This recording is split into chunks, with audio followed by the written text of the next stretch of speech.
saboye ya gota koi Ulole ya gota ko Andabe sanjatu ya gota koi Ulole ya gota ko Popole sakolle ya gota ko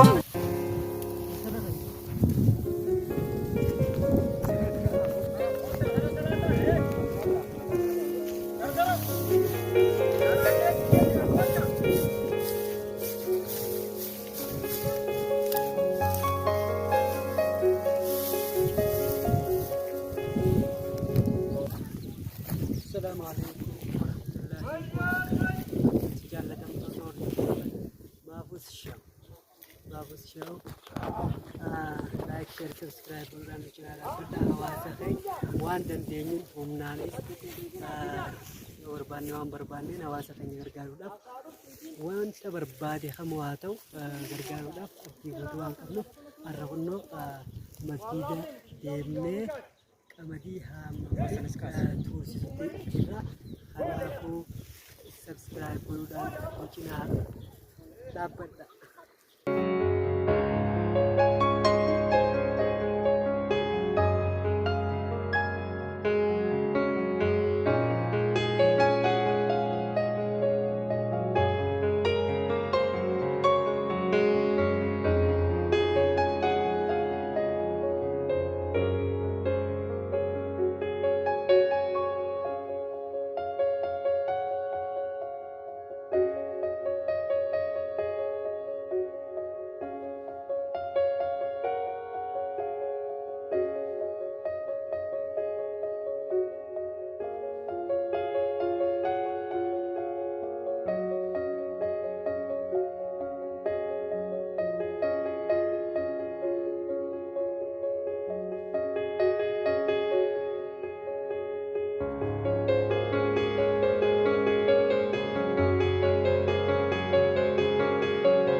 fakkaatti akkamitti jirti akkamitti ofuuramni fi maal fakkaatti. Barana haalaan tasjaa bara deeggargaa jira irraa haalaan ishiis bareedudha.